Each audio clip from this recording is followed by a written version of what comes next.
In this video, we are going to talk about how to make a fruit and vegetable garden in a small space. So before starting this video, please like this video and subscribe to this channel for our future updates. You have infinite access to fresh fruits and veggies if you have your own garden. However, due to space constraints, we may not always be able to have a garden. Anyone, regardless of space constraints, can have a garden if they know how to make the most of what they have. Whether you have a little patio or a tiny balcony, you may immediately get started on your small vegetable garden project. You'll need vases to plant your crops and make small space gardening a reality. We show you how to start vegetable gardening in a small space in this video. First and foremost, your small vegetable garden must be placed in an optimal position. Though vegetables are highly adaptable to their surroundings, you must locate a location where they will receive sufficient sunlight. The vegetables must be placed in a vase with good drainage. You'll need to make sure you have easy access to the garden so you can water and care for your houseplants. Grow the foods you enjoy. What are your favorite foods? Your response will reveal what vegetables you should grow in your garden. There are a few other considerations to consider while determining what to cultivate. Choose your varieties carefully. Pay special attention to the seed packet, tag, or label's description. Each vegetable has its own distinct properties. Some cultivate plants that are appropriate for pots or small gardens. Other kinds have enhanced disease resistance, yields, and heat and cold tolerance. Begin by selecting vegetables that you enjoy eating, then research their sizes and care requirements. Productivity. Consider how much you and your family will consume and whether you will freeze, can, or give away any leftover vegetables. Then decide how many seeds or plants you'll need to sow in the earth. Many novice gardeners make the mistake of overplanting. Tomatoes, peppers, and squash provide continuous supply throughout the season, so you may not need many plants to meet your demands. Carrots, radishes, and corn, for example, can only be picked once before they need to be replanted. Cropping in sequence. Planting cool and warm weather veggies will provide you with a continual supply of vegetables and herbs throughout the spring, summer, and fall. Plant lettuce, greens such as arugula, peas, radishes, carrots, and broccoli in the early spring.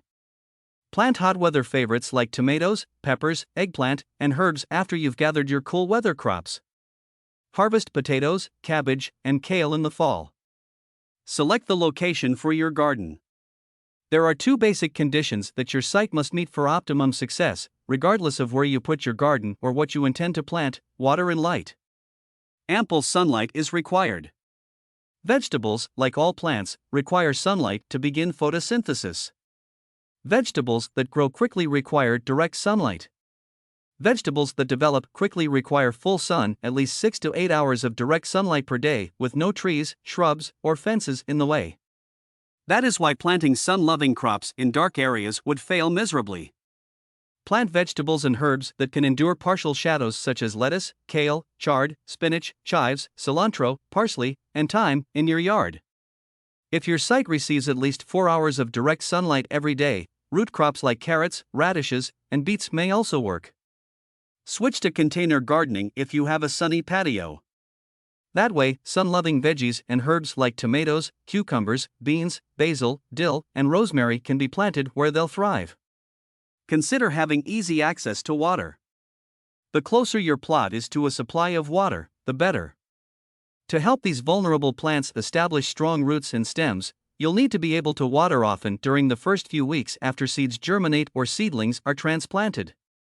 It's best to give your garden a large drink every few days rather than a small sprinkle every day after your plants are established.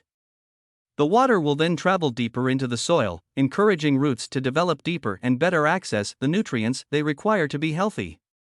To help reduce water consumption and time spent watering, consider using soaker homes or drip irrigation on a timer. Plan the layout of your vegetable garden. When planning the layout of your vegetable garden, choose between row cropping and intense cropping. Both have advantages. Cropping in rows. Plants should be arranged in single file in rows at least 18 inches apart to allow for easy walking between them. This method is best for large vegetable gardens since rows make it easy to battle weeds with motorized equipment like tillers. The disadvantage is that the amount of space set aside for walkways limits the number of veggies you may plant. Tall plants thrive on the north side of the garden, according to research. Peas, cucumbers, and beans are examples of naturally tall plants that can be grown on vertical supports. Make your own A-frame trellis for growing veggies to save money. Cropping intensively. Intensive cropping, which includes planting 2 or 3 plants close together in a 4-foot wide bed, will increase your garden's yield, aka a wide row. Seeds or transplants are planted with their leaves barely touching when they reach maturity. This method, which makes use of nearly every square inch of the prepared soil, works well for most vegetables, with the exception of those that vine, such as cucumbers. Because the plants grow so close together, you'll have to weed by hand with this method. A particular variant of intensive cropping is the square-foot method, which involves subdividing a raised 4x4-foot garden bed into 1-foot squares using a physical grid such as lattice strips. To fill a 6-inch high bed with top-quality garden soil, you'll need 8 cubic feet. 1 extra large plant per 1x1-foot square, for giant plants per square 9 medium plants per square, and 16 small plants per square constitute the planting formula. Mix and amp, mix as you please. Plants should be started in rich soil. Your vegetable garden requires the greatest soil you can provide for the best produce. When you feel rich, healthy soil, you know it, it's easy to dig and drains nicely. Take a trowel full of dirt and hold it in your hands. Is it a bit gritty? There's too much sand. Is it flaky? A lot of silt. When wet, is it sticky? There's too much clay. The texture of your garden soil is determined by how these 3 types are combined and in what amounts. The texture has an impact on drainage and nutrient availability. You want dark, crumbly soil that is absolutely alive with life. Fortunately, no matter what texture the soil has, it may all be improved over time by adding organic matter. Take, for example, sandy soils. Because they're made up of big soil particles, water and nutrients may flow through them fast. Adding organic matter to sandy soil, such as compost, helps to fill up the crevices between sand particles, which helps plants retain moisture and nutrients. The opposite is true for clay soils. They are made up of very minute, densely packed particles that hold moisture but provide little room for plant roots to breathe. Compost aids in the separation of small clay particles, allowing water to drain more readily and oxygen to reach plant roots. Send a sample to a state-certified soil testing lab for analysis if you're not sure what type of soil you have. Spread any needed additions, such as compost, over the soil and work them in with a tiller or shovel to prepare it for planting. Step away from newly tilled soil to avoid compacting it and undoing all your hard work. After that, scrape the surface smooth and carefully moisten it. Allow several days for the soil amendments to do their work before planting the bed. Prepare yourself for pests and diseases. Some issues necessitate unique solutions, but in general, follow these rules to keep pests away from your vegetables. Weeds must be stopped in their tracks. Weeds fight for light, water, and nutrients with your vegetables, therefore they must be kept to a minimum. Weeds can be kept at bay by mulching larger plants like tomatoes with clean straw, compost, or plastic. If weed seedlings do appear, use a hoe to remove them. Animals are not permitted. Deer and rabbits, for example, can wreak havoc in an edible garden. To keep deer out of the garden, an 8-foot tall barrier is required. To prevent rabbits and other burrowing pests from digging their way in, a fence must extend 6 inches beneath the dirt. Defend against destructive insects.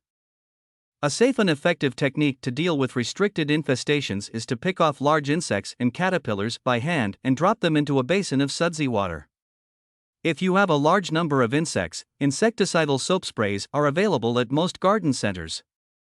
Follow the manufacturer's instructions for any pest control agents you employ. Fight fungal infections. Reduce the risk of fungal illnesses by watering the soil rather than the plant's leaves.